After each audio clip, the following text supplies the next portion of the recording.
जदि मो चैनल को सब्सक्राइब करी नांती जल्दी जल्दी सब्सक्राइब करी दियंतु आउ बेल आइकन को क्लिक कर दियंतु आपनक पाखरे नोटिफिकेशन पहुंची जिवो। हेलो हाय नमस्कार मु आपण मानकर पूर्वी प्रियंका मो यूट्यूब चैनल रे आपण मानक स्वागत करूची। आज गोटे सुंदर टिप्स नहीं कि आसीची जोटा आपनक बहुत फायदा दबो।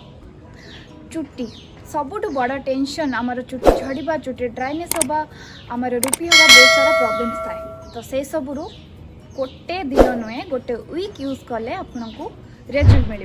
तो चलतु गोटे सप्ताह आप 2 ରୁ 3 थर ये हेयर मास्क यूज करेंगे। विशेषकर तो मुझे शूटिंग रे टाइम पाऊनी मु सप्ताह गोटे थर यूज करुच्ची। चलतु हेयर मास्क बनवाई आमे कौन कौन करवा यही हेयर मास्क यूज कर सारापर आप निजे जाना आप चुट्टी केते स्मूथ हो किछि दिन भीतर आपन चुट्टी ग्रोथ भी कर। चलतु देखा यही हेयर मास्क बनया को हेले आमको एतिकी सामग्री नबाकू पड़िबो। प्रथमे सोरिष तेल vitamin E capsule aloe vera gel आउ महू कदली। तो मो चुटीर लेंथ अनुसार मुझे 2 चम्मच सोरिष तेल 2टी विटामिन ई कैप्सूल आउ एलोवेरा जेल 2 चम्मच महू 2 चम्मच गोटे कदली। ऑप्शन रही एसेंशियल ऑयल जदि आपण चाहिए पकई पारे जदि न चाहते स्किप करें। सबु सामग्री को नहीं आम ग्राइंडर रे ब्लेंड करदबा भल भाव में पेस्ट करदे पड़ो ना तो बिंडा बिंडा रही चुट्टी धोला बेले बहुत सारा प्रॉब्लम हम एथिरे आम एसेंशियल ऑयल मिसवा 2 ରୁ 4 ड्रॉप।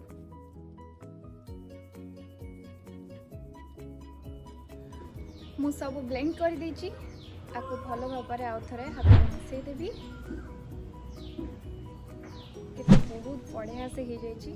सब बेले चेष्टा करेंगे जितेबाला पेस्ट बनवे पूरा भल भाव में पेस्ट बनवे जदि रही बिंडा बिंडा रही चुट्टी धोला बेले बहुत सारा प्रॉब्लम हम।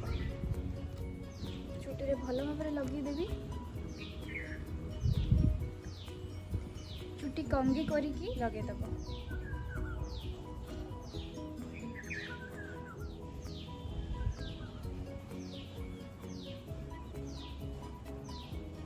भल भाव में लगेदेली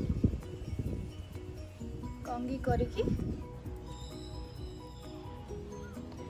तो आम आपको अध घंटे छाड़ीदबा एमती अध घंटे पर आम वाश करदबा। वाश कर सारा पर मुझे शो करी मो चुट्टी केते शाइनिंग कर।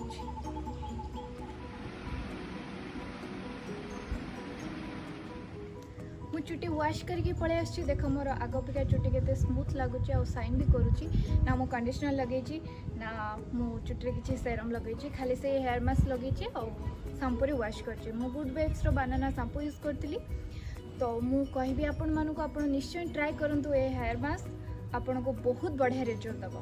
Thank you so much.